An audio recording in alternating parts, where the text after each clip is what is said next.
Primer día de la semana, 17 de mayo. Buenos días, espero que estén muy bien.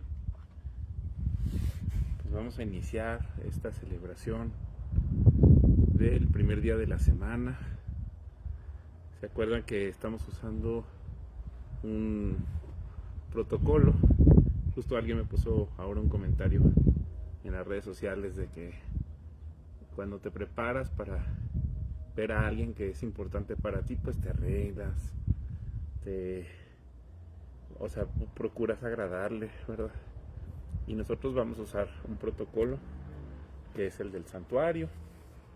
No es exactamente igual, pero lo más importante es acercarnos a Dios con un corazón sencillo, agradecido. No saben lo difícil que es para mí levantarme tan temprano. Y conforme nos acercamos al solsticio de verano, pues cada vez es más temprano la salida del sol. Y entonces yo me tengo que levantar.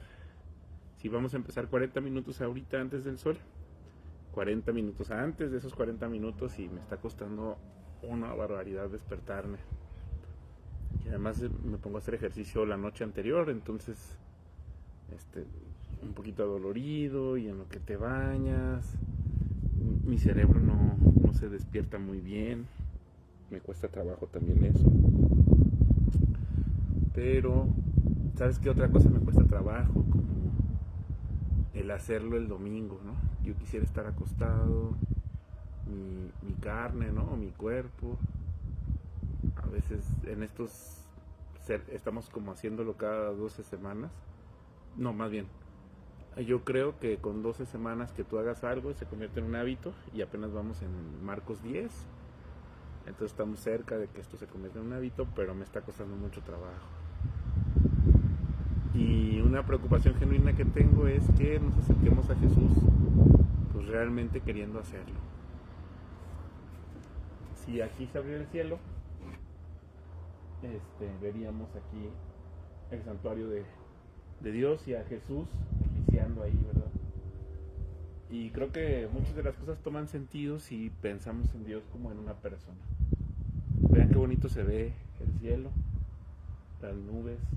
Como que cada domingo es diferente. He estado fijándome.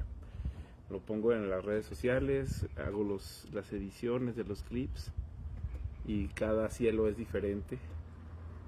Se me ha hecho muy bonito, muy pintoresco el empezar a este tiempo, y cómo va cambiando la luz de los clips. Es muy hermoso, se me hace muy bonito esto de los colores. Entonces yo quiero agradecerle a Dios por estos momentos, por este privilegio de estar aquí. Le doy las gracias a Dios por estar vivo, por poder experimentar todas estas cosas, el privilegio de despertarme tan temprano para adorarlo el primer día de la semana. Creo que es algo súper alto. Y es acercarse con fe, ¿no? De que Él está aquí, de que Él está escuchando. Dios, muchas gracias. Muchas gracias. Voy a empezar con una canción que me gusta mucho, de Marcos Witt. Se llama Yo te busco. Vamos a empezar. Acuérdense que empezamos con alabanza y adoración, porque dice entrar por sus puertas con acción de gracias, y entramos con alabanza. Entonces yo creo que es bueno que invitarte a pensar en todas las cosas por las que estás agradecido por Dios, por su presencia maravillosa, porque a pesar de que haya dificultades, Él siempre nos acompaña. Quizás haya alguna cosa en tu trabajo que esté atorada, quizás haya una relación que ahorita esté en dificultad. Vamos a darle gracias a Dios. Gracias, Dios. Gracias por la vida. Gracias por tu poder maravilloso.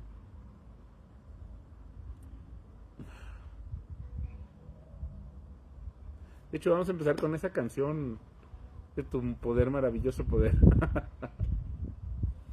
Esa canción, no, sí, ya la cantamos. Vamos a cantar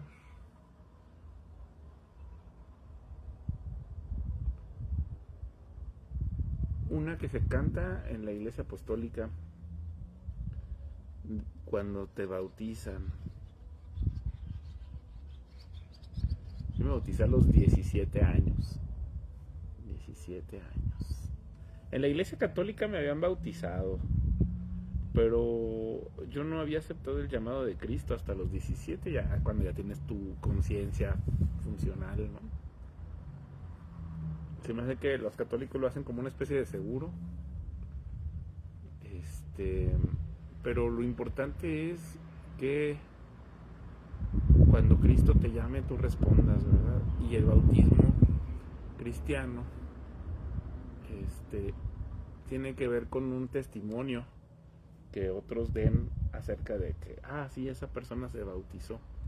Es como un asiento contable que todos alcanzan a ver, los mismos cristianos dando testimonio unos de otros de que han entregado su vida a Cristo, ¿no? Yo, como les decía, he sepultado y vuelto levantado de entre los muertos como Cristo, ¿no? Y como dice Pablo, si somos partícipes de su bautismo, también somos partícipes de sus dolores, de su persecución. Ser cristiano implica la persecución, implica que la gente te rechace. Eso como que no te lo dicen mucho, sobre todo en las iglesias de prosperidad. Yo pienso que Cristo está ahí, pero no necesariamente está de acuerdo con todo lo que está pasando ahí. Pero quizás hay 2 o 3 reunidos en el nombre de Jesús que están de alguna manera engañados de estar con falsos maestros. Entonces sí hay una iglesia ahí, pero es una iglesia que es rebelde o que no es obediente, o que está siendo fascinada o engañada por falsos maestros. En algún momento se tienen que dar cuenta sus hermanos. Pero bueno, lo que quería decir es que es muy importante que encuentres una iglesia cristiana. ¿Por qué? Porque a pesar de que hagas estos cultos en la madrugada, ahorita es 40 minutos antes de que inicie el día, siempre es bueno que estés en contacto con otros que están también siendo perseguidos y que también tienen dificultades. Por ejemplo, ahora el miércoles nosotros tenemos un estudio bíblico. Bueno, yo voy, ¿no? De discipulado. Y ya cuando escuches a uno hablar dice, es que a mí también ante las dificultades, o cuando tengo que confesar mi fe ante los hombres, pasa esto, pasa lo otro. Algunos tienen bonitas experiencias, algunos no son tan bonitas. Y entonces es la congregación de los santificados por la sangre de Jesús. Entonces por eso es tan importante el bautismo, que todos vean. Yo creo que debería ocurrir en ríos de agua viva, pero por ejemplo el mío ocurrió en una pileta. Mi papá sí se bautizó en un río. Tengo un tío que se bautizó en una presa, ya casi más de 70 años. Y esta canción la cantamos cuando pasa esto, a veces. Soy bautizado como manda el Salvador. Qué grande gozo siento yo en mi corazón. Ya mis pecados los borró mi Salvador. Quiero llegar puro y limpio a su mansión. Seguiré a mi Jesús, pues para mí lo del mundo se acabó. Y al estar yo en su luz, proseguir en su camino quiero yo. Adiós mundo que hasta ayer estuve aquí, en donde muchos ni viví. Yo siento gozo desde que me bauticé, y de volver a pecar mejor morir. Seguiré a mi Jesús, pues para mí lo del mundo se acabó. Y al estar yo en su luz, proseguir en su camino quiero yo. Amén. quiero cantar otra vez de ese álbum que conocí. Según entiendo, los Supertones son una banda de ska, son de California, de Orange County. Y varios de ellos se juntaron para grabar con Matt Maher, se llama, no me acuerdo si es Matt Maher. Y grabaron un álbum que se llama Any Given Day, que es como un álbum devocional. Y creo que no es Mojo no canta este otro hombre, pero sí son los músicos, y creo que lo grabaron en una habitación. Ahí metieron equipo, eran los años, yo creo que 90 o inicios de los años 2000. Y es un álbum tan bonito, este cuate tiene una voz tan padre. Y va más o menos así. I see the Lord seated on his throne, exalted, and the train of his robe fills the temple with glory, and the whole earth is filled. Yes, the whole earth is filled, and the whole earth is filled with his glory. Sing it, holy, holy, holy, holy, holy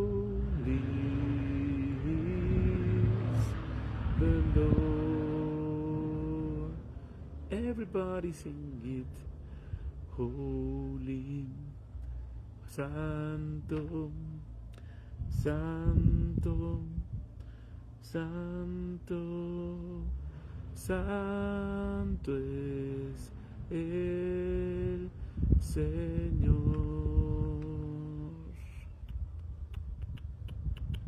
I see the Lord seated on his throne, exalted,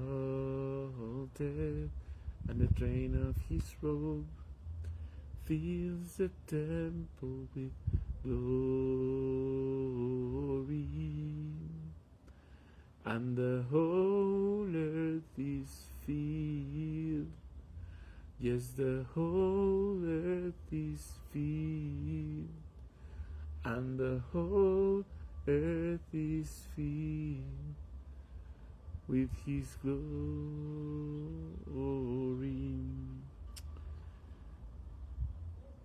Creo que lo más interesante es que te acerques a Dios y le cantes genuinamente con tu corazón.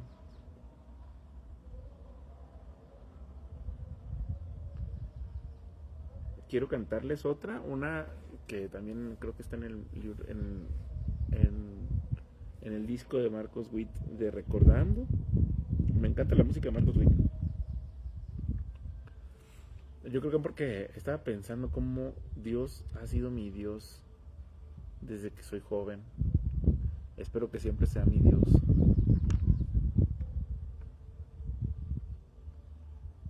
Ahí les va. Va así.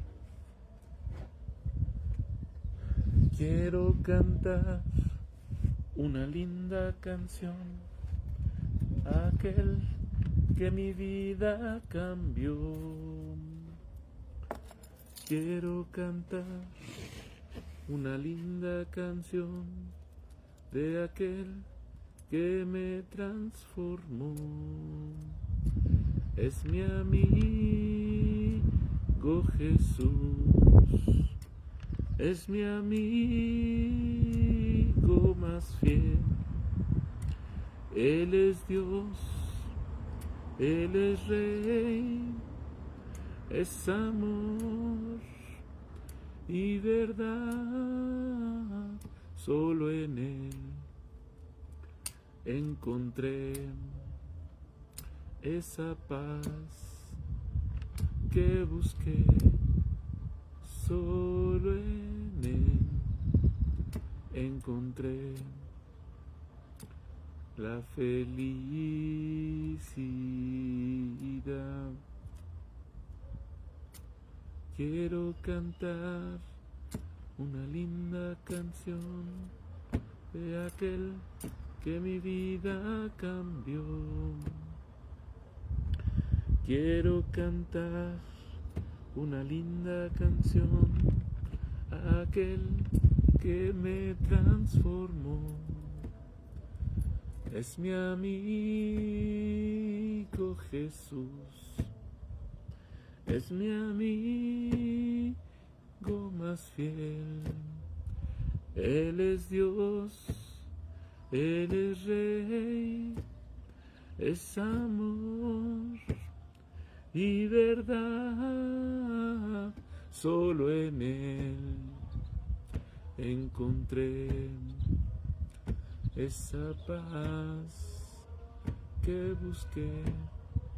Solo en Él encontré la felicidad.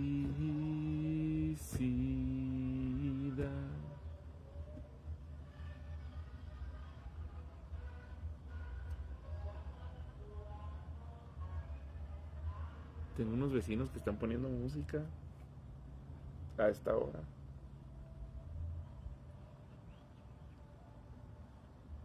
Les voy a cantar otra. Bueno, no adiós. Adiós. A ustedes no.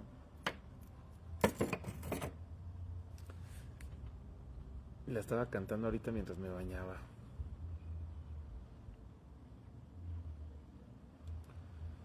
Va así. Creo que era de Danilo Montero. Con mis manos levantadas hacia el cielo,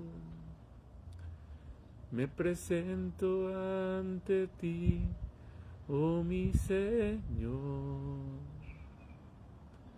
para recibir de ti la fuerza y el poder para vivir junto a ti. Con mis manos levantadas hacia el cielo, me presento ante ti, oh mi Señor, para recibir de ti la fuerza y el poder para vivir junto a ti. Llenas hoy mi corazón con tu presencia, llenas de alegría y paz todo mi ser. En cualquier necesidad tú me responderás, porque me amas,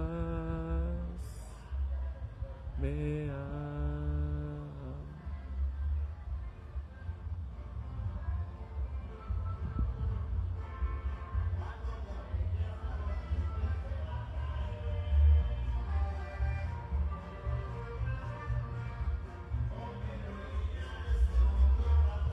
Es un cuate con un carro, se escucha muy fuerte.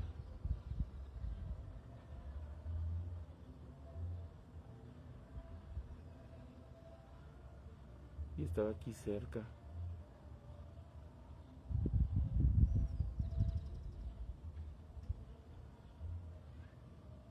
Y apagó su música, quién sabe qué haya pasado.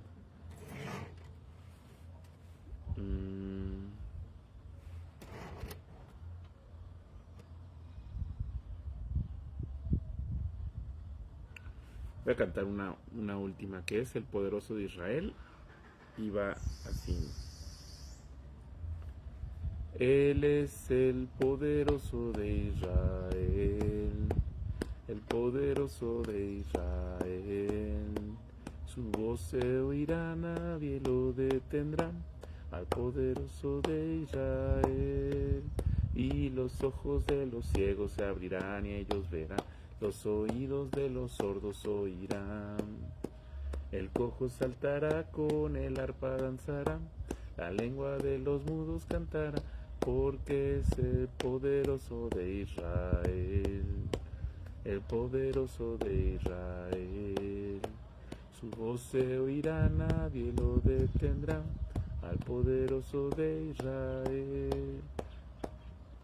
Y los ojos de los ciegos. ¿Cómo? Sí, ¿no? Bueno. Bueno, muy bien. Empezamos con la música, con las canciones de alabanza, de adoración. Hay canciones tan bonitas, pero vamos a empezar. Entonces, hoy vamos a leer el Salmo 128. Y dice así, Salmo 128. Bienaventurado todo aquel que teme al Señor y anda en sus caminos. Comerás del trabajo de tus manos. Dichoso serás y te irá bien. Tu mujer será como vid que lleva fruto en la intimidad de tu casa. Tus hijos como renuevos de olivo alrededor de tu mesa. He aquí que así será bendecido el hombre que teme al Señor.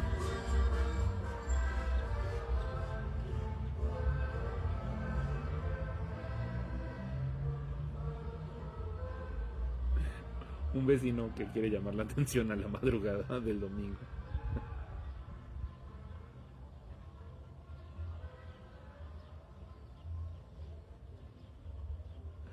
Lo voy a volver a leer. Dice Salmo 128. Bienaventurado todo aquel que teme al Señor y anda en sus caminos. Comerás del trabajo de tus manos, dichoso serás y te irá bien. Tu mujer será como vid que lleva fruto en la intimidad de tu casa.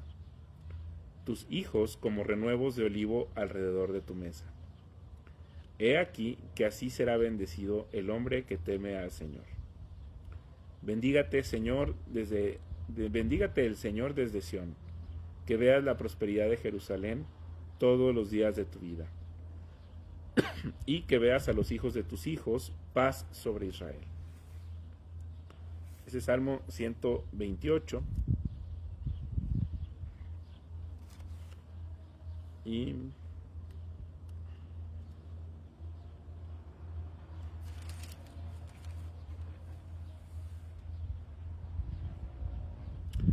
les quiero compartir, también en la semana estaba pensando, yo creo que es mi capítulo favorito de la Biblia.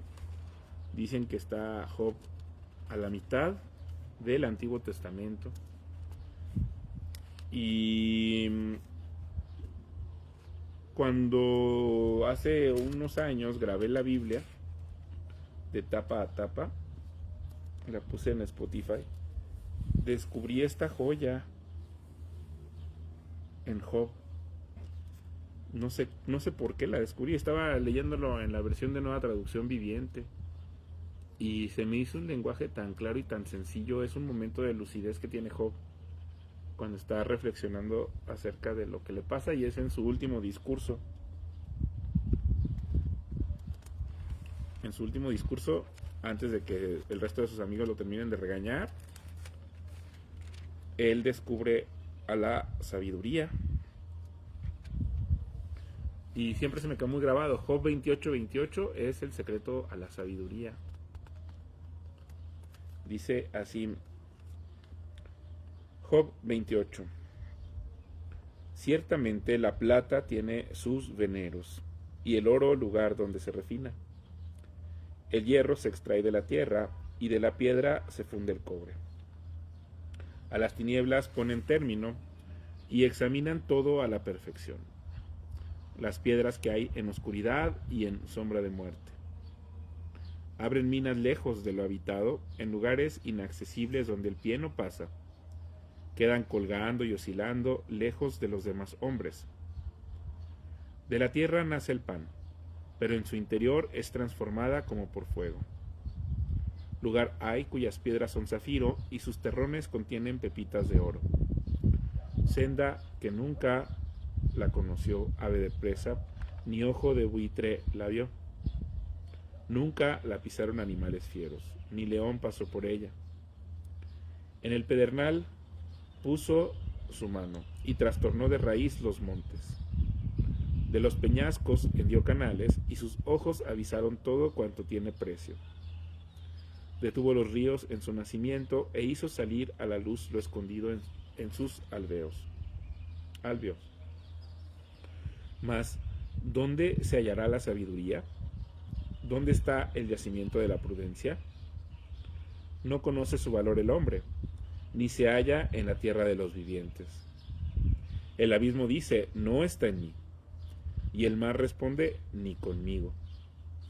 No se dará por oro, ni su precio será a peso de plata. No puede ser pagada con oro de Ofir, ni con ónice precioso, ni con zafiro. El oro no se le igualará, ni el diamante, ni se cambiará por alhajas de oro fino. No se hará mención de coral ni de perlas. La sabiduría es mejor que las piedras preciosas. No se igualará con ella el topacio de Etiopía, ni se podrá comparar con el oro más fino. ¿De dónde pues vendrá la sabiduría? ¿Y dónde está el lugar de la inteligencia? Porque encubierta está a los ojos de todo viviente, y a toda ave del cielo es oculta. El Abadón y la muerte dijeron, su fama hemos oído con nuestros oídos. Solo Dios entiende el camino de ella y conoce su lugar, porque Él otea los confines de la tierra, y ve cuánto hay bajo los cielos. Al dar su peso al viento y poner a las aguas su medida, cuando Él dio su ley a la lluvia y su ruta al relámpago de los truenos, entonces la veía Él y la valoraba. La preparó y la descubrió también, y le dijo al hombre, he aquí que el temor del Señor es la sabiduría, y el apartarse del mal, la inteligencia. Yo creo que es uno de mis poemas favoritos, en mi mente resonó más en la Nueva Traducción Viviente, pero es lo mismo, ¿no? O sea, él es un hombre, o sea, Job está reflexionando cómo el hombre ha desarrollado tecnología, ha podido minar minas en lugares recónditos y cómo se maravilla cómo es que el hombre descubre tesoros que el ojo no alcanza a distinguir y que el ave de rapiña, ni los animales, ni los leones han puesto su pie sobre él. Y luego él está reflexionando cómo es un poema precioso porque dice, el mar no sabe dónde está la sabiduría, y el abismo también dice, no está en mí, ni la muerte, y el Abadón tampoco. Dicen, hemos oído acerca de la sabiduría, pero no la hemos encontrado. Y entonces Job dice, solo Dios conoce el camino a la sabiduría, y le dice Dios a todos los hombres, la sabiduría es el temor del Señor, y apartarse del mal es la verdadera inteligencia. Luego en Proverbios, yo pienso que este principio es el que funda las naciones, es el que funda todas las cosas. Dios es el Logos, Jesús es el Logos, y el principio de la sabiduría es el que determina por qué las cosas son como son. Miren,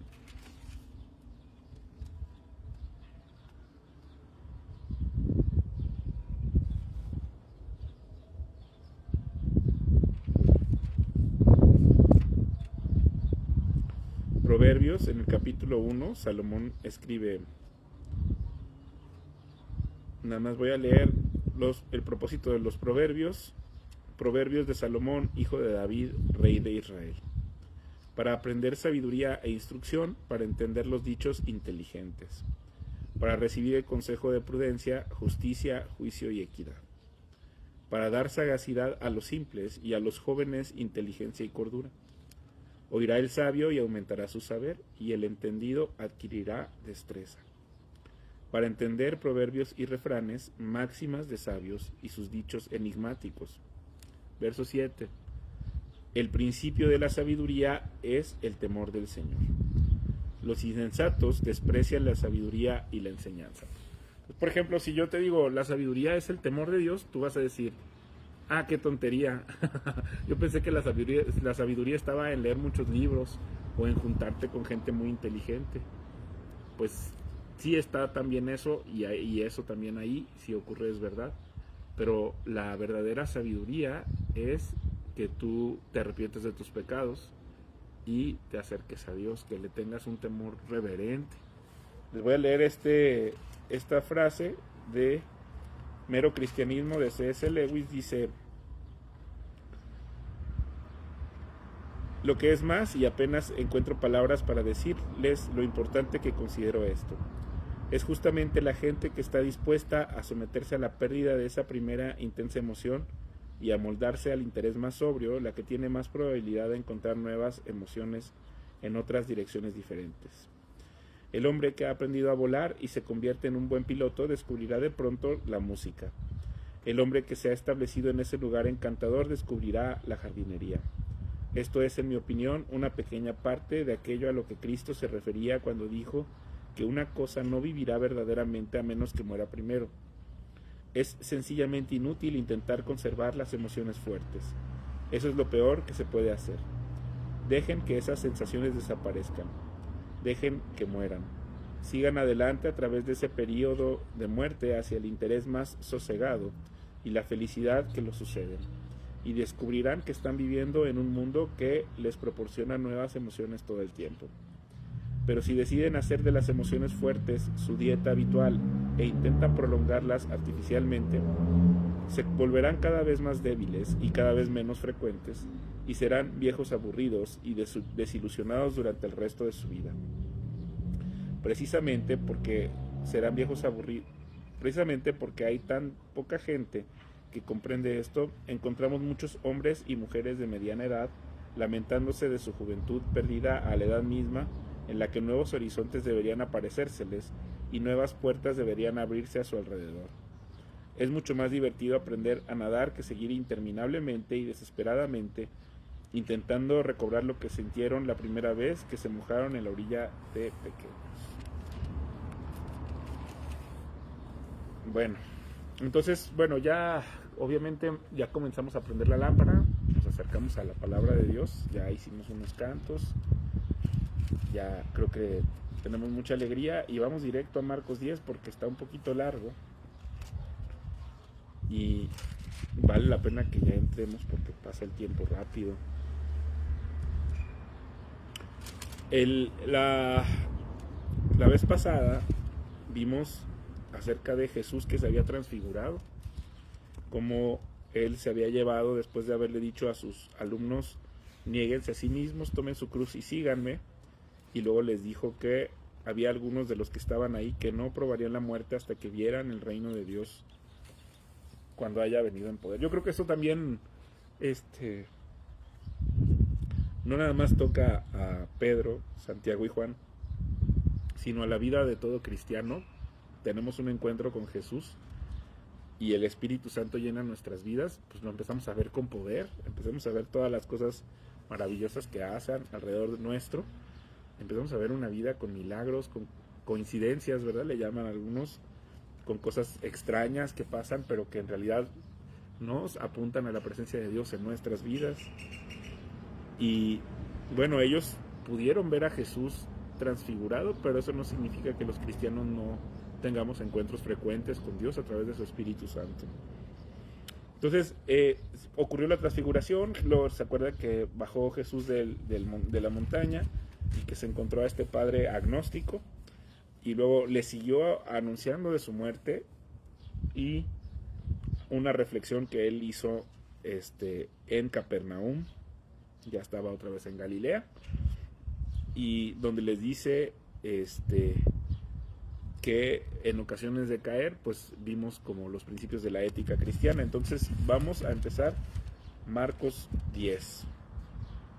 Dice así: levantándose de ahí, se va al distrito de Judea y al otro lado del Jordán, y de nuevo se aglomera una multitud en torno a él.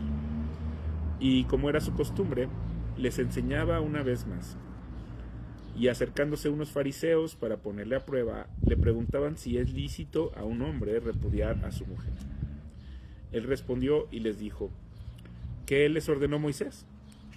Y ellos dijeron: Moisés permitió escribir un certificado de divorcio y repudiarla. Pero Jesús les dijo: por la dureza de su corazón les escribió él este mandamiento. Pero desde el comienzo de la creación, Dios los hizo varón y hembra. Por esta razón dejará el hombre a su padre y a su madre y se unirá a su mujer. Y los dos vendrán a ser una sola carne, hasta el punto de que ya no son dos, sino una sola carne. Por lo tanto, lo que Dios unió, que no lo separe el hombre. Y cuando volvieron a la casa, los discípulos le preguntaban otra vez sobre esto. Y él les dice: cualquiera que repudie a su mujer y se case con otra, comete adulterio contra ella. Y si ella se divorcia de su marido y se casa con otro, comete adulterio. Yo creo que este es uno de los pasajes más difíciles para mí, personalmente. Yo estuve casado y experimenté un divorcio. Y pues no se lo deseo a nadie, ¿verdad? Yo creo que es una de las experiencias más duras que puede experimentar un hombre, el divorciarse de su esposa.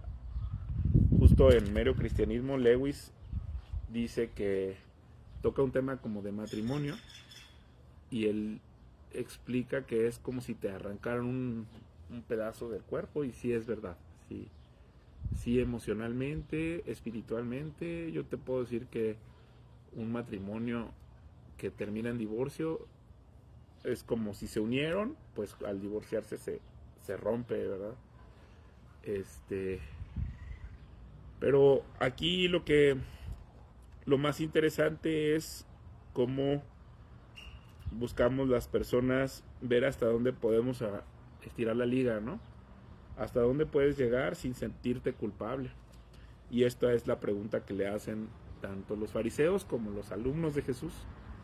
Primero los fariseos se acercan para tentarlo, ¿no? Para decirle, a ver, para que caiga en una trampa, ¿verdad? Porque se acuerdan que Herodes era un cuate que se acababa de casar con la esposa, bueno, no se acababa, pero se había casado con la esposa de su hermano. Significa que se había divorciado ella de su hermano y Herodes se había casado con Herodías. Entonces, la posición de Jesús iba a ser utilizada para acusar a Jesús contra Herodes, ¿no? Ahora, para nosotros que no tenemos nada que ver con Herodes, también no deja de ser una pregunta capciosa, porque si tú dices, bueno, Jesús es Dios, entonces quiero saber qué opina Jesús acerca del divorcio. Sí. En el caso de ellos, por ejemplo, sé que había matrimonios por conveniencia, ¿no? Entonces un hombre que era de una clase social más baja, o no necesariamente más baja, simplemente podía acercarse a otra familia y casarse con una mujercita joven de la familia, hacerse de los bienes y luego divorciarse. Entonces ese es uno de los aspectos que tiene el divorcio de ese entonces. Y el otro aspecto que ocurriría sería, por ejemplo, como cuando estás racionalizando tu pecado, pues esto es exactamente lo que podría estar pasando, ¿no? Tú quieres vivir una vida de adulterio o quieres tener como varias experiencias con diferentes mujeres y naces en este contexto de los judíos. Entonces lo que ellos decían, pues me caso con una, ya no la aguanto, busco alguna excusa legal y luego me caso con otra y luego me caso con otra, porque en la siguiente sí voy a experimentar el verdadero amor, ¿no? Y así somos nosotros, así eres, así soy yo también, que estamos buscando rendijas legales para hacer lo que nos da la gana, pero no sentirnos mal porque estamos haciendo lo correcto, o al menos estamos haciendo lo moralmente aceptable. Y esa es la pregunta que nosotros quizás le hacemos a Jesús acerca de qué opina del divorcio, ¿no? Pero como Jesús no vive, o sea, Jesús no está sometido al pecado, que es como nosotros querer distinguir entre el bien y el mal, que eso es lo que pasa con el moralismo, que tú dices, esto está bien, esto está mal, y te sientas en ese trono para determinar esto respecto a una ética de lo que tú dices que está bien en el subjetivismo. Pues Jesús es el Hijo de Dios, entonces Él piensa correctamente acerca de las situaciones. Entonces a veces parece que le hacen una pregunta y Jesús contesta con otra cosa, como en otro nivel o en otra circunstancia, que también eso podría ser una demostración de que Él es divino. Entonces Él por eso les responde primero con una pregunta, ¿verdad? A ver, ¿qué entiendes tú? ¿Qué estás entendiendo tú acerca de lo del divorcio? Por eso les dice que Él les ordenó a Moisés. Y entonces ellos ya tienen una postura porque ellos quieren justificar el divorcio. Dicen, Moisés permitió escribir un certificado de divorcio y repudiar a la mujer, repudiar a la esposa. Y entonces Jesús dice, bueno, si está escrito es precisamente porque el corazón del ser humano es duro. Sí, a veces cuando estás tú en tu pecado y que te aferras a él, estás en esta situación, dices, al cabo estoy leyendo la Biblia, ¿no? Al cabo estoy yendo a la iglesia, Dios me debería tomar esas cosas a favor para compensar las otras cosas que estoy haciendo mal. Eso, por ejemplo, eso pasa en la falsa doctrina del karma, ¿no? Donde se van haciendo puntos y entonces ciertas cosas juntan ciertos puntos, pero además las compenso con otras cosas y me las va a tomar Dios o la divinidad a cuenta cuando se acabe mi tiempo y tenga que rendirle cuentas a alguien, ¿no? Pero es lo mismo, yo creo que incluso la gente que cree que tiene a Dios, en realidad no es temerosa de ella, no es sabia porque no ha sometido su corazón a rendirle cuentas al Señor. Entonces está buscando estas excusas, estas alternativas, cómo hacerle para no haberme sentido mal y decir, yo actué bien en mi moralismo. Y eso es lo que le están preguntando a Jesús. Pero Jesús se va directo al principio de las cosas, ¿no? Por eso él dice, desde el principio de la creación Dios los hizo varón y hembra. Y él se va al principio porque es el Mesías príncipe, ¿no? Él estuvo ahí en la creación, ¿sí? Entonces él apunta a Génesis, donde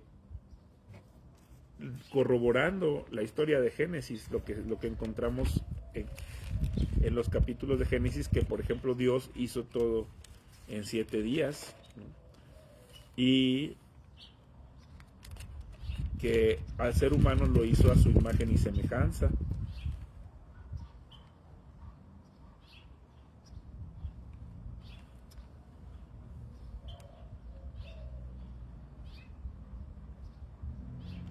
Vean el capítulo 2, dice, quedaron pues acabados los cielos y la tierra y todo el ejército de ellos. Y acabó Dios en el día séptimo la obra que hizo y reposó el día séptimo de toda la obra que hizo. Y bendijo Dios al día séptimo y lo santificó, porque en él reposó de toda la obra que había hecho en la creación.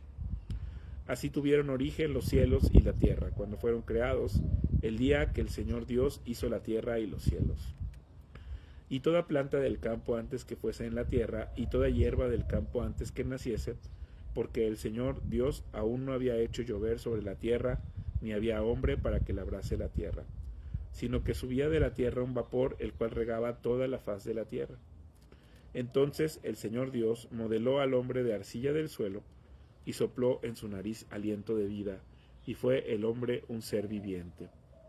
Y el Señor Dios plantó un huerto en Edén, al oriente, y puso ahí al hombre que había formado. Y el Señor Dios hizo nacer de la tierra todo árbol delicioso a la vista y bueno para comer. También el árbol de la vida en medio del huerto y el árbol de la ciencia del bien y el mal. Y salía del Edén un río para regar el huerto y de ahí se repartía en 4 brazos. El nombre del uno era Pisón. Este es el que rodea toda la tierra de Havilá, donde hay oro. Y el oro de aquella tierra es bueno. Hay ahí también bedelio y ónice. El nombre del segundo río es Gihón. Este es el que rodea toda la tierra de Cus. Y el nombre del tercer río es Hiddekel. Este es el que va al oriente de Asiria, y el cuarto río es el Éufrates. Tomó pues el Señor Dios al hombre y lo puso en el huerto de Edén, para que lo labrara y lo guardase. Y mandó el Señor Dios al hombre, diciendo: de todo árbol del huerto podrás comer, mas del árbol de la ciencia del bien y del mal no comerás, porque el día que de él comieres ciertamente morirás. Y dijo el Señor Dios: no es bueno que el hombre esté solo, le haré ayuda idónea para él. El Señor Dios formó pues de la tierra toda bestia del campo y toda ave de los cielos, y las trajo a Adán para que viese cómo las había de llamar. Y todo lo que Adán llamó a los animales vivientes, ese es su nombre.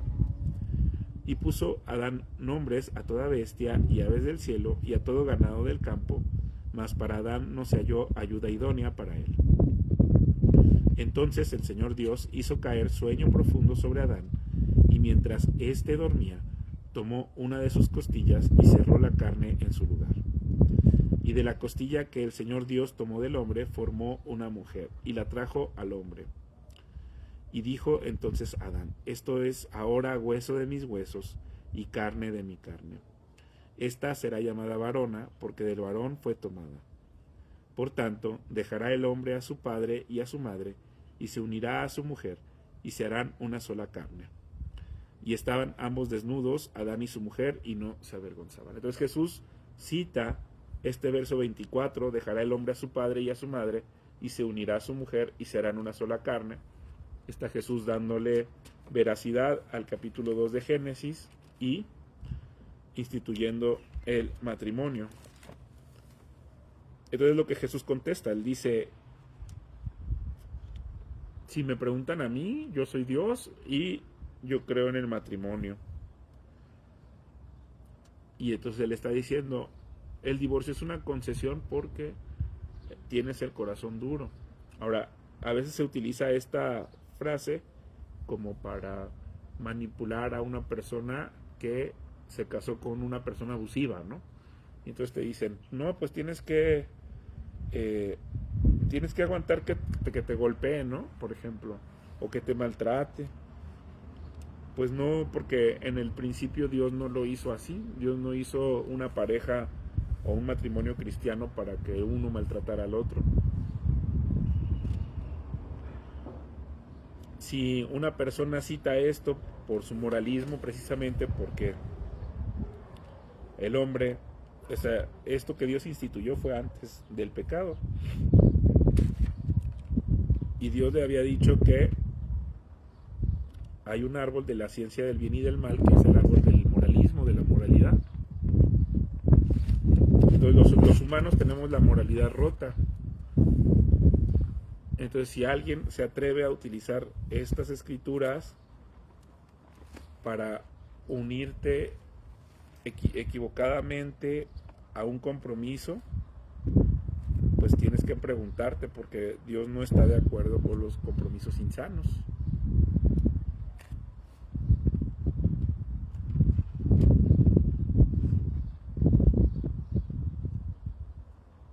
Por eso él les contesta: lo que Dios unió, que no lo separe el hombre.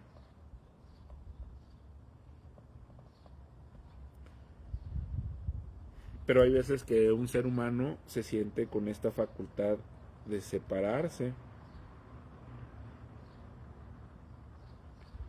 Y muchas de las razones por las que ocurre una separación es por el pecado.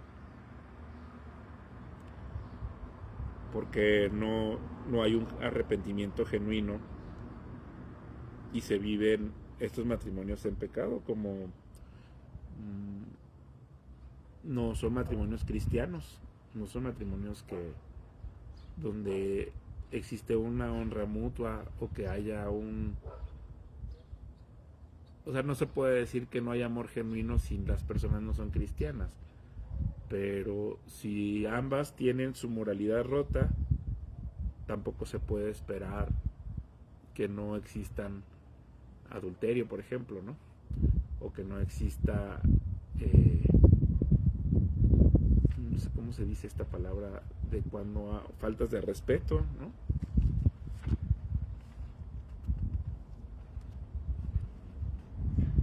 Entonces es una cuestión que está en el corazón del hombre. Por eso cuando llegan los discípulos también le vuelven a preguntar a Jesús acerca de esto, porque dicen, híjole, ya me casé con esta muchacha y esta muchacha es muy grosera conmigo. O, como les digo, tienes la concupiscencia de que piensas que se acabó el amor, ¿verdad? Entonces,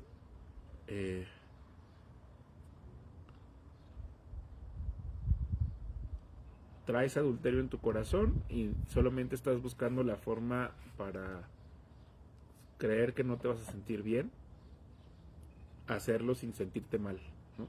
O decir, si lo hago, Dios no me va a castigar. Y aquí Jesús es muy definitivo en la respuesta. Dice, cualquiera que repudia a su mujer, o sea, si te divorcias y te casas con otra, cometes adulterio contra esa mujer. Y si ella se divorcia de su marido, también comete adulterio. Pero cuando lees, por ejemplo, el Sermón del Monte, dice que con solo ver a una persona con lujuria, también estás cometiendo adulterio. Muchas de estas respuestas que hace Jesús dice, de todas las maneras, tú estás frito y necesitas a Jesús. De todas maneras, dice él, si tú sientes odio en tu corazón, dice Juan, eres asesino. Entonces, hay cosas donde Jesús te va a decir que no se trata de que tú vivas una vida moralista, diciendo, yo ante esto actué bien, voy a callar mi alma respecto a esta mala decisión que he tomado, que no es sabia porque no tiene temor de Dios. Me siento bien por cometer esta necedad. Eso es lo que están ellos como diciendo, y Jesús les está diciendo, pues yo creo en el matrimonio, yo creo que varón y hembra, y que Dios los unió y no deberían separarse. Y si cometes adulterio, pues es mi posición respecto a esto. Entonces, ahora, por ejemplo, la iglesia primitiva fue muy dura respecto le llaman recasamiento, ¿no? Que es una persona que se divorció y se puede volver a casar o no. Pero yo he estado observando cómo en la iglesia cristiana, con el paso de los años, han madurado este tema, y siempre es un tema contextual, o sea, se analiza caso por caso. Hay iglesias que tienen como unas reglas donde no permiten que se casen, o hacen no me acuerdo cómo le llaman, pero un cierto protocolo donde evalúan el caso y dicen, tal persona, si quiere formar parte de nuestra denominación, ya no se puede volver a casar, porque no tuvo la culpa, o sí tuvo la culpa. Pero Jesús, en realidad, como él es relacional, su objetivo es que no seas legalista, que no seas moralista, que no, ¿cómo te diré? Que no estés buscando rendijas para salirte con la suya, porque a Dios no lo puedes engañar, ¿no? Entonces, yo he visto gente que tuvo muy malas experiencias en sus matrimonios y se vuelven a casar, pero el chiste es no utilizar a Dios como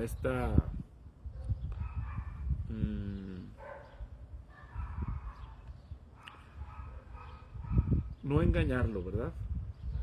No, ¿cómo les diré? Es que no encuentro el término, pero hay una forma en la que tú manipulas la ley para hacerte sentir bien, o manipulas la opinión de Dios para hacerte creer que lo que estás haciendo está bien, ¿sí? Y entonces juegas con tu moralidad y la moralidad de los demás, y todo lo haces subjetivo. Entonces yo creo que Dios no está en contra de que o sea, lo que Dios está en contra es que te vuelvas manipulador. Y te diría que es caso por caso. y que el Espíritu Santo, no tenemos otra opción más que acercarnos a Cristo y dejar que el Espíritu Santo nos guíe en cada situación. Eso es hasta donde alcanzo a ver este caso, que es difícil para mí por el tema del divorcio. A ver, verso 13 al 15 dice: y le traían niños para que los tocase, pero los discípulos les reprendieron. Cuando Jesús vio esto, se indignó y les dijo: dejen que los niños vengan a mí, no se los impidan, porque de los que son como estos es el reino de Dios. En verdad les digo, quien quiera que no reciba el reino de Dios como un niño, de ninguna manera entrará en él. Y los tomó en sus brazos y los bendecía poniendo las manos sobre ellos. Pues es esto, ¿no? Un niño no está buscando legalismos para salirse por la suya. Un niño, pues si tú observas cómo es, no tiene nada, no está negociando con Dios, si lo que está haciendo está bien o está mal. Es pura pureza, es simplemente disfrutar la vida, estar en el tiempo presente. Vean, por ejemplo, vamos al verso 17. Cuando salía Jesús para ponerse en camino, vino uno corriendo hacia él y cayó de rodillas ante él, y le preguntó: Maestro bueno, ¿qué haré para heredar la vida eterna? Y Jesús le dijo: ¿por qué me dices bueno? Nadie es bueno sino solo Dios. Ya sabes los mandamientos: no mates, no cometas adulterio, no robes, no digas falso testimonio, no defraudes, honra a tu padre y a tu madre. Y él le dijo: Maestro, todas estas cosas las he guardado desde mi juventud. Jesús le miró y sintió afecto por él y le dijo: una cosa te falta. Anda, vende cuanto tienes y dalo a los pobres, y tendrás un tesoro en el cielo, y ven, sígueme, tomando tu cruz. Pero él se puso triste al oír estas palabras y se marchó apesadumbrado, porque tenía muchas posesiones. Pues este joven rico, imagínate que llegara contigo, que llegara Jesús, la persona que se saca 10 en tu escuela, ¿no? En la universidad o en la preparatoria, o la persona que siempre le va bien en toda la vida, que tiene un negocio muy próspero. Imagínate este joven que llegó, fuera un futbolista, ¿no? Como Messi o Cristiano Ronaldo, que mete todos los goles, y llega derrapándose en su Ferrari ante Jesús y le dice: pues todos me hacen los mandados, ya he logrado todas las cosas que se pueden lograr en esta vida, tengo yates, tengo Ferraris, tengo un carro de lujo, tengo una esposa preciosa, tengo todo todo me lo he ganado con mi esfuerzo, ¿no? Por eso él le pregunta: Maestro, bueno, quizás él dijo: ay, mira qué interesante, escuché que hay tal persona que está haciendo milagros y que es mucho mejor que yo no hago milagros, pero y está obteniendo como a todas las multitudes que lo siguen, tiene fama, ¿verdad? Y entonces se acerca a él y le dice: a ver, maestro bueno. Y por eso Jesús le dice: ¿por qué me dices bueno? Caray, ¿qué hay ahí dentro de ese corazón? Pero Jesús lo ama, ¿verdad? No es, es diferente al quizás también sea un agnóstico, ¿verdad? A los fariseos que están buscando legalismos para salirse con la suya, él dice: yo siempre me saco 10, yo tengo todo lo que he buscado, yo meto todos los touchdowns, meto todos los goles, soy un gran delantero y he logrado todo lo que he querido, pero hay algo dentro de mi corazón que me dice: tengo este hoyo, tengo este agujero, que siempre estoy insatisfecho aunque lo he logrado todo. Por eso dice: ¿qué debo hacer para heredar la vida eterna? Y Jesús, pues es Dios, conoce exactamente lo que hay en el corazón de este joven, y le dice: bueno, mira, ya te sabes los mandamientos, ¿verdad? Si se fijan, no le dice el primer mandamiento, que es amarás a Dios sobre todas las cosas, y tampoco le dice los mandamientos de no codiciarás a la mujer de tu prójimo, no codiciarás ni su burro, ni su esto, así dice, ¿no? A ver si lo encuentro rápido.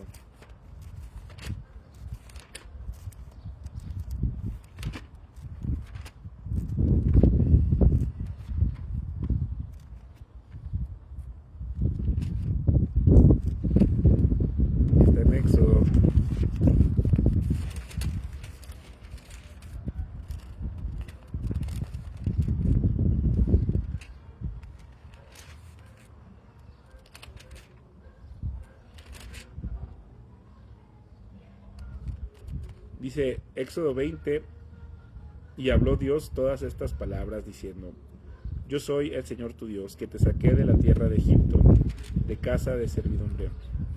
No tendrás dioses ajenos delante de mí. No te harás imagen ni ninguna semejanza de lo que hay arriba en el cielo, ni abajo en la tierra, ni en las aguas debajo de la tierra. No te postrarás ante ellas, ni les darás culto, porque yo soy el Señor tu Dios, fuerte, celoso, que visito la maldad de los padres sobre los hijos hasta la tercera y cuarta generación de los que me aborrecen. Y hago misericordia a millares, a los que me aman y guardan mis mandamientos. No tomarás el nombre del Señor tu Dios en vano, porque no dará por inocente el Señor a quien toma su nombre en vano. Acuérdate del día del sábado para santificarlo. 6 días trabajarás y harás toda tu obra, mas el séptimo es sábado para el Señor tu Dios. No hagas en él obra alguna, tú, ni tu hijo, ni tu hija, ni tu siervo, ni tu criada, ni tu bestia, ni tu extranjero que está dentro de tus puertas. Porque en 6 días hizo el Señor los cielos y la tierra, el mar y todas las cosas que en ellos hay, y reposó en el séptimo día. Por tanto, el Señor bendijo el día del sábado y lo santificó. Honra a tu padre y a tu madre para que tus días se alarguen en la tierra que el Señor tu Dios te da. No matarás, no cometerás adulterio, no hurtarás, no hablarás contra tu prójimo falso testimonio, no codiciarás la casa de tu prójimo, no codiciarás la mujer de tu prójimo, ni su siervo, ni su criada, ni su buey, ni su asno, ni cosa alguna de tu prójimo. Esto Dios se lo reveló a su pueblo en que salió de Egipto, iba por el desierto, en el monte Sinaí. Y entonces por eso aquí Jesús le dice: bueno, ya te sabes los mandamientos, pues no mates, no cometas adulterio, no robes, no des falso testimonio, no defraudes, honra a tu padre y a tu madre. Pero no le dijo de el primero, ni tampoco le dijo de este último, de la codicia, ¿verdad? Entonces Jesús, sabiendo exactamente qué pasa en el corazón por sus palabras, por su arrogancia del muchacho, pues lo ama y le dice: vende todas las cosas que tienes. Pues si nos vamos a poner legalistas, así como le dice a los fariseos con respecto al sexo, con respecto a las riquezas, si nos vamos a poner legalistas, pues todo eso que tú has hecho, pues de lo que te sientes tan orgulloso, déjalo, deja de apegarte a todo eso y sígueme. Y entonces él se pone muy triste porque pues sí era codicioso, ¿no? Y en realidad no tenía a Dios sobre todas las cosas, se tenía a él mismo. O sea, Dios le está diciendo de una manera: sí te faltan estos mandamientos, pero lo dice con amor, ¿verdad? Y aún así estoy seguro que había adulterio en su corazón. Es imposible que no haya dado falso testimonio, o que no haya mentido, o que siempre 100% haya honrado a su padre y a su madre. Pero vean, en su arrogancia dice: todas estas cosas las he guardado desde mi juventud, yo soy perfecto, ¿no? Y Jesús lo que está haciendo es mostrando su pecado. Nadie es perfecto, todos nos equivocamos, todos ofendemos a Dios, todos estamos destituidos de la gloria de Dios. Y el único que nos puede rescatar, el único que te puede rescatar es Jesús, porque Jesús sí es el perfecto, el varón perfecto que recibió el castigo que merecía tu pecado y mi pecado. Entonces Jesús, verso 23, capítulo 10 de Marcos: entonces Jesús, mirando en derredor, les dice a sus discípulos: cuán difícilmente entrarán en el reino de Dios los que tienen riqueza. Los discípulos estaban atónitos ante sus palabras. Pero Jesús, tomando de nuevo la palabra, les dice: hijos, qué difícil es entrar en el reino de Dios a los que confían en las riquezas. Es más fácil que un camello pase a través del ojo de la aguja que el que un rico entre en el reino de Dios. Pero ellos se asombraban aún más y decían entre ellos: entonces, ¿quién puede ser salvo? Jesús, mirándoles fijamente, dice: por parte de los hombres, imposible, pero no por parte de Dios, porque con Dios todo es posible. Pedro comenzó a decirle: mira, nosotros lo hemos dejado todo y te hemos seguido. Jesús dijo: En verdad les digo, no hay nadie que haya dejado casa, o hermanos, o hermanas, o madre, o padre, o hijos, o campos, por causa de mí y por causa del Evangelio, que no reciba 100 veces más ahora en este tiempo casas, hermanos, hermanas, madres, hijos y campos, con persecuciones, y en la era venidera vida eterna. Pero muchos primeros serán últimos, y los últimos primeros. Y a propósito de esto, les voy a leer esta respuesta que hace Lewis respecto a las riquezas. Dice: Cristo dijo que era difícil que el rico entrara en el reino de los cielos, refiriéndose sin duda a la riqueza en el sentido más común. Pero yo creo que incluye la riqueza en todos los sentidos: la buena fortuna, la salud, la popularidad y todo lo demás que uno desea alcanzar. Esas cosas contribuyen, como el dinero, a que nos sintamos independientes de Dios, puesto que si las tenemos, nos sentimos felices y contentos ya en esta vida. No queremos prestar atención a nada más e intentamos apoyarnos en una felicidad dudosa, como si durara para siempre. Pero Dios quiere para nosotros la felicidad verdadera y eterna. Por eso tal vez tenga que apartar estas riquezas de nosotros. Si no lo hiciera, seguiríamos sin confiar en Él. Parece cruel, ¿verdad? Pero yo empiezo a descubrir que lo que la gente llama doctrinas crueles, a la larga son realmente las más benévolas. Yo solía pensar que una doctrina cruel era sostener que el infortunio y la desgracia eran castigos. Pero en la práctica descubro que cuando nos vemos en apuros, tan pronto como los consideramos como un castigo, se vuelven más fáciles de soportar. Si consideramos este mundo como un lugar destinado sencillamente para nuestra felicidad, lo hallaremos totalmente inaguantable. Pensemos en él como un lugar de preparación y corrección y no nos parecerá tan malo. Entonces, aquí respecto a las riquezas, pues él está diciendo cómo es que nosotros buscamos todas las cosas para no depender de nadie más. Queremos esta llamada independencia financiera, ¿no? Queremos sentirnos seguros que si necesitamos poder hacer algo, tener los recursos suficientes para hacerlo, ¿no? Si se enferma un familiar, si queremos hacer un viaje, o si hay alguna situación que quisiéramos modificar de la realidad, pues decimos, pues tengo riquezas y por medio de estas riquezas puedo comprar voluntades, puedo hacer lo que me da la gana. Entonces se vuelven peligrosas porque dejamos de confiar en Dios. Decimos, que al cabo voy a tener estas vacaciones, que al cabo voy a tener que al cabo tengo tanto dinero en la cuenta de banco, pues por lo tanto puedo hacer lo que yo quiera, no tengo que estarle dando cuentas a nadie. Pero, es lo mismo, ¿no? Es la misma situación de autosuficiencia respecto a la vida, ¿no? La autosuficiencia de los fariseos primero en el sexo del matrimonio, de decir, yo puedo hacer lo que me da la gana y simplemente lo voy a hacer de la manera moralista posible para que no tener remordimientos en mi conciencia. Pues lo mismo el rico joven, ¿no? Yo soy autosuficiente, soy perfecto, meto todos los goles y descanso todo esto en esta riqueza porque tengo poder adquisitivo.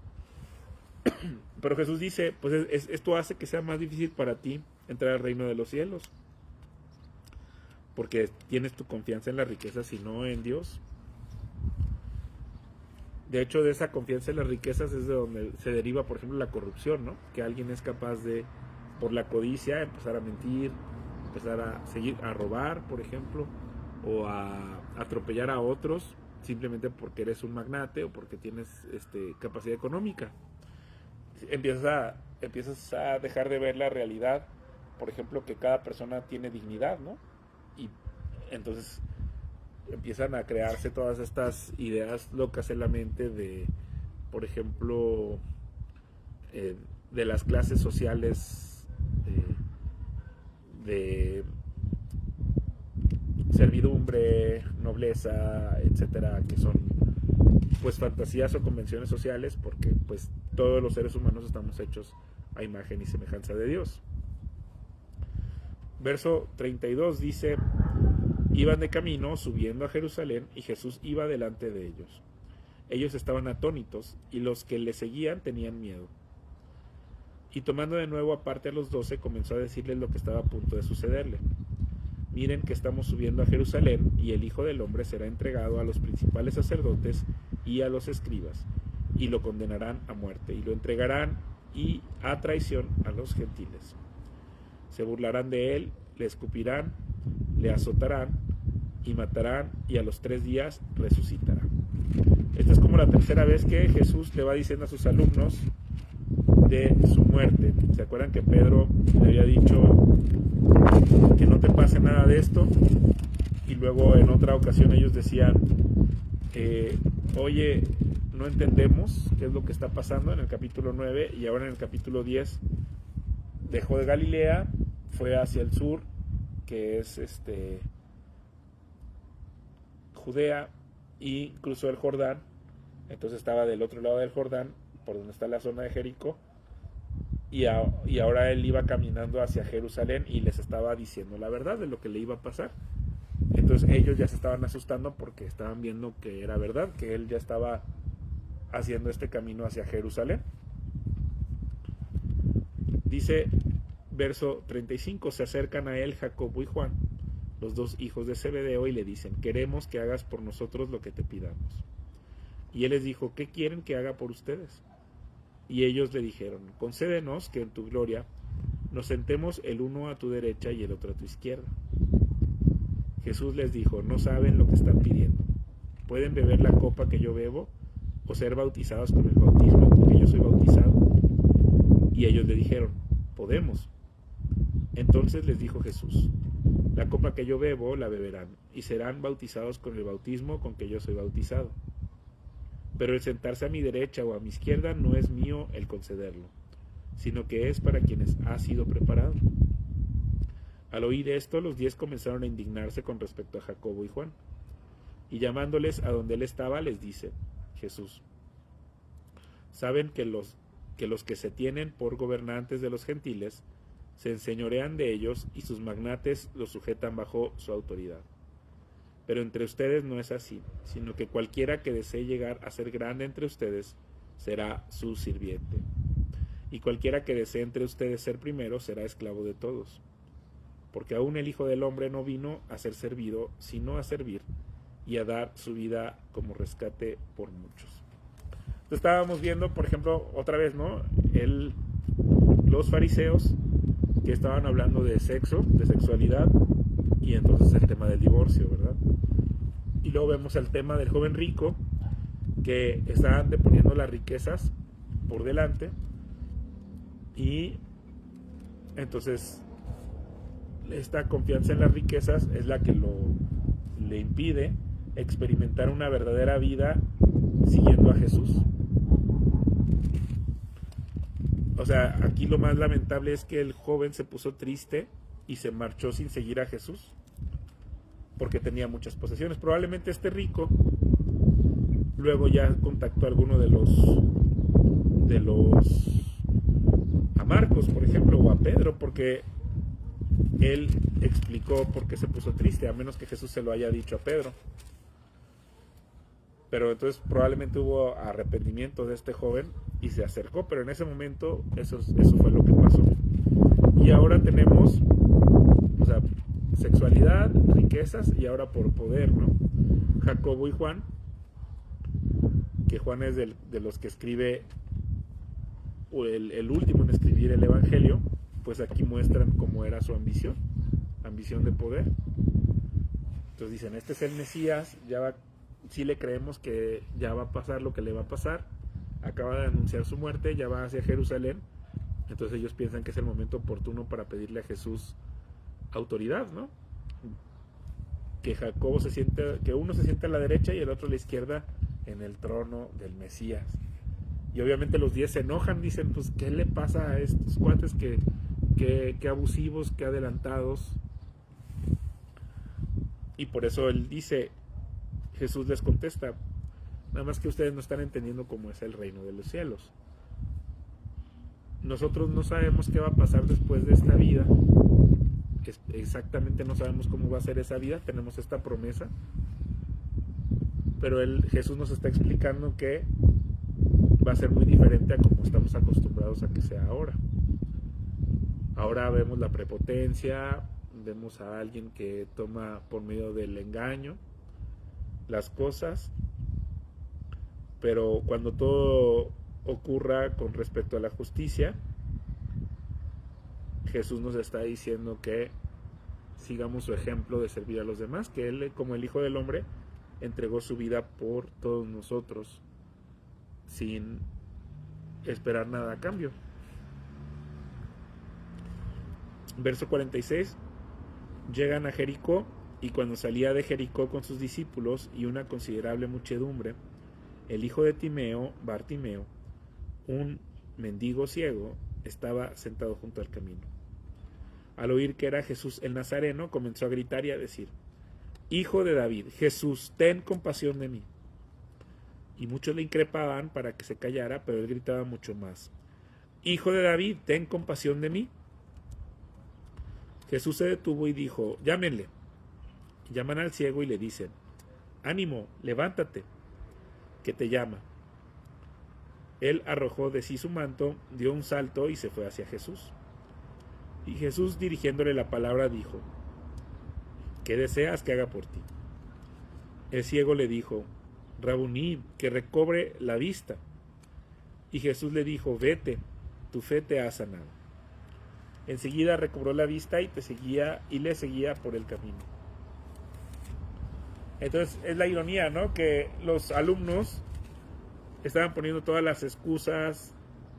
Ya aquí veíamos en el verso 32 que estaban atónitos y le seguían con miedo al Mesías. Pero el único que... Y luego al joven rico Jesús le dice: sígueme. Pero él se puso triste y se marchó. Y los fariseos siempre cuestionando a Jesús.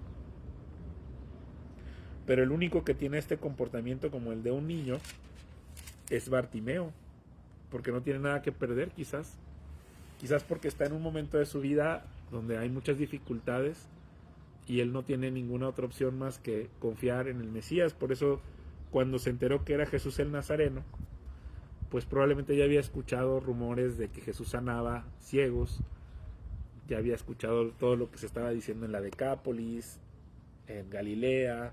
Había gente que se unía de todas partes de ser cercanos y se había corrido la voz acerca de quién era Jesús.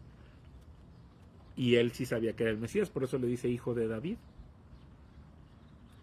Ya se había escuchado este rumor de que Jesús era descendiente del rey del rey David. Y entonces por eso le dice: ten compasión de mí. Y cuando se acercan a Jesús, cuando le dice... Yo con este verso me bauticé, de hecho, en el capítulo a los 17 años. Me acuerdo que era el pastor Ventura Corrujedo y predicó de esto. Y ellos, ya sabes, como: hijo de David, ten compasión de mí. Pero lo que yo creo que me cautivó fue aquí el verso 50. Dice: arrojó su manto, dio un salto y fue hacia Jesús. Entonces puede ser esto mismo para ti esta mañana, que tú estés en esta dificultad, en esta situación, y Dios te dice: ven, como en esta mañana te está llamando, y tú lo que tienes que hacer es levantarte de tu lugar, arrojar tu manto y salir corriendo en pos de Jesús. Y Jesús te va a decir: ¿qué quieres que haga por ti? Pues tengo esta dificultad en mi matrimonio, tengo estos problemas económicos, cualquier cosa, ¿no? Jesús quiere salvarte, quiere rescatar tu vida.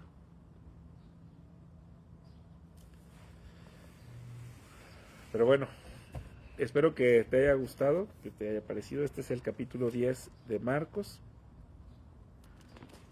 Y pues ahora vamos a lo que yo considero que es lo más importante del culto cristiano, que es la oración. Tengo varias peticiones y tengo muchas reflexiones que he estado haciendo.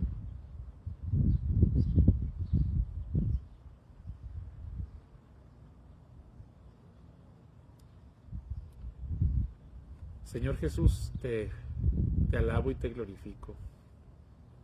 Gracias por la oportunidad que me das de estar aquí, de bendecir tu nombre. Señor, te quiero agradecer por el presidente de Estados Unidos, Donald Trump, ahora que él hizo este viaje a China. También te quiero agradecer por la vida del presidente Xi Jinping. Este acercamiento ayuda a reducir la incertidumbre.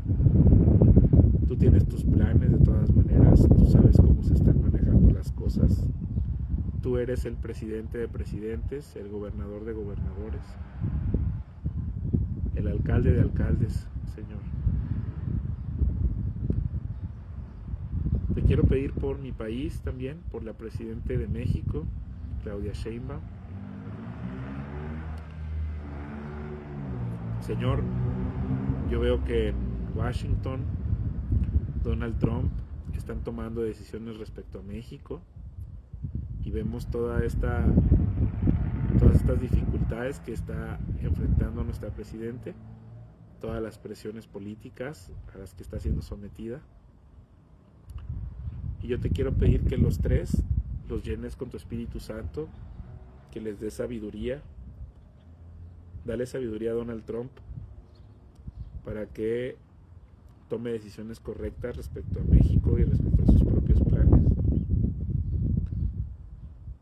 Señor, hay tantas dificultades ahí en Washington, hay tantos intereses, hay tanta inteligencia también. Pero yo te pido que ilumines el corazón de estos hombres que toman decisiones que afectan a México. Fortalece sus mentes, dale sabiduría, Señor. Señor, te quiero pedir por Claudia Sheinbaum. Protégela, Señor. Dale inteligencia, dale sabiduría también. Y en esta mañana, sobre todo, te quiero pedir por los diferentes estados en México. Primero, por Durango, Señor. Que tú bendigas esta tierra, que llenes con tu Espíritu Santo a nuestro gobernador, Esteban Villegas, que tú lo cuides, que cuides su entrada, su salida, su familia. Señor, te quiero pedir por todo lo que está pasando en Sinaloa. Gracias por la vida de su gobernadora. Te quiero pedir por la vida de este señor Rubén Rocha Moya, que lo cuides. Ahora escuchamos esta noticia donde se están entregando algunos de las personas que pusieron en la lista desde Washington. Se están entregando a las autoridades de Estados Unidos, al menos 2 que yo supe. Y gracias por sus vidas, protégelos, cuídalos, Señor. Que ellos hablen con la verdad, que se haga justicia en México. Señor, protege la vida del inocente y ten misericordia al momento de ejecutar tu justicia, por favor. Te pido por la vida de las personas que viven en Zacatecas, todos estos problemas de marchas, de confrontación, Señor. Te pido que llames al arrepentimiento a más personas en Zacatecas, que todos estos atropellos encuentren justicia. Te pido por la gente de Coahuila, te pido por la gente de Chihuahua, Señor, que no haya confrontaciones, que haya paz, que haya estabilidad. No permitas que desestabilicen diferentes fuerzas o intereses a nuestro país. Ayúdanos a vivir en paz, que se ame y se respete a los gobernantes, que algunos de ellos quizás nadie nos merecemos, Señor, tu misericordia, pero tu misericordia es abundante. Ten misericordia, Señor, de los gobernadores de Coahuila, de Chihuahua, de Zacatecas, de Nayarit, de Jalisco, Señor. Pues son los que están alrededor de mí. No significa que no te pida que bendigas el resto de los gobernadores de México. Ten misericordia del sureste, de Chiapas, de Tabasco, de Campeche, de Quintana Roo, de Yucatán, de Oaxaca, Señor, de Michoacán, Tlaxcala, Estado de México, Puebla, Veracruz, de San Luis Potosí, de Sinaloa, de Sonora, Baja California Sur, de Colima,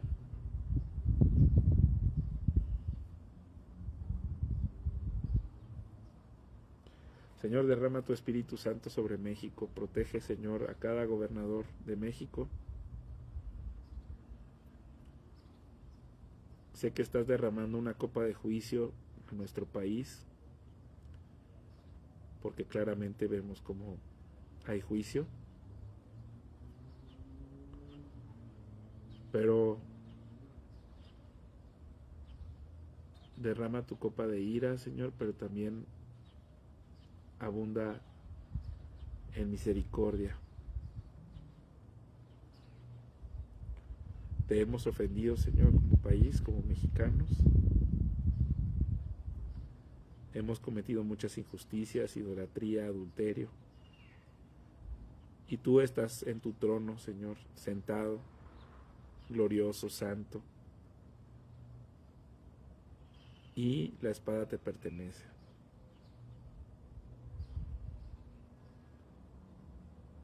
Señor, te pido por la iglesia cristiana que hay en México, protégenos, cuídanos.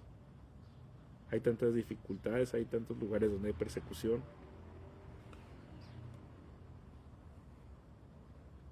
Ayúdanos a no depender de nuestras riquezas, a no depender de nuestra posición social, económica, sino ayúdanos a depender solo de ti, Señor. Danos sabiduría para tenerte temor correcto,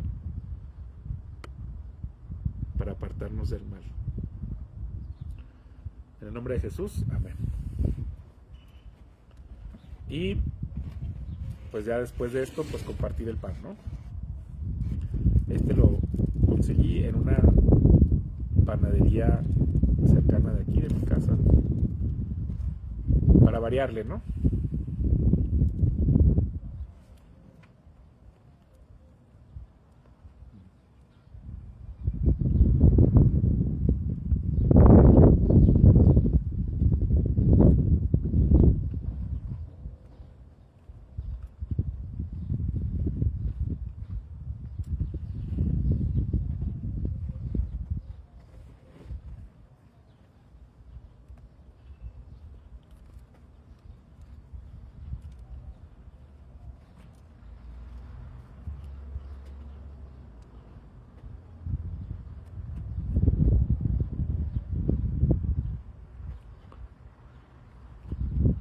Está saliendo, empezó el sol a salir por aquí cuando hace 10 semanas y ya está saliendo acá. Bueno, no se alcanza a notar como lo estoy mostrando. Lo bueno es que ahorita el sol tocó por una nube.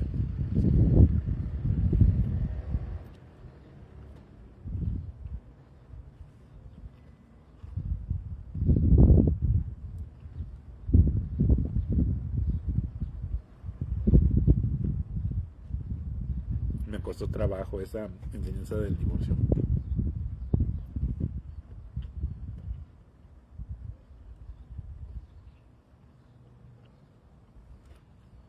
Además hoy hubo más ruido alrededor.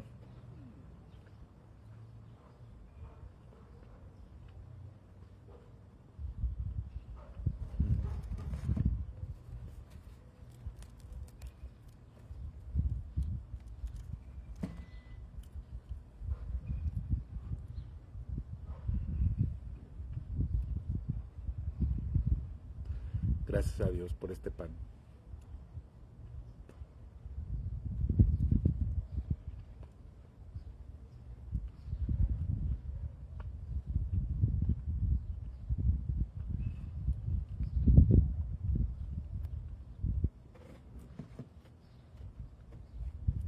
Los humanos tenemos un corazón muy duro.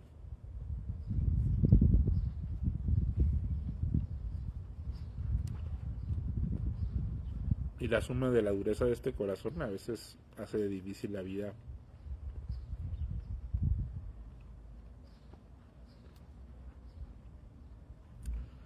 Es tan real esta vida, hay cosas tan... O sea, hay sentimientos, hay emociones, hay dificultades. Este mundo es tan real y se siente... No puede ser una simulación, como dicen algunos filósofos, porque la comida sabe real, el dolor es real,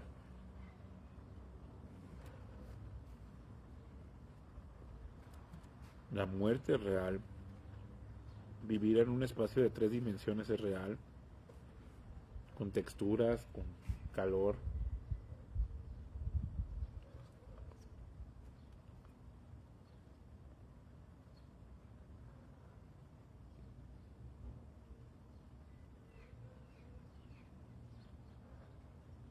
Se me hace todo tan real como para no tomarlo en serio.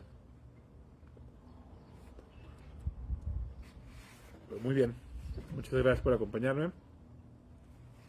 Bye.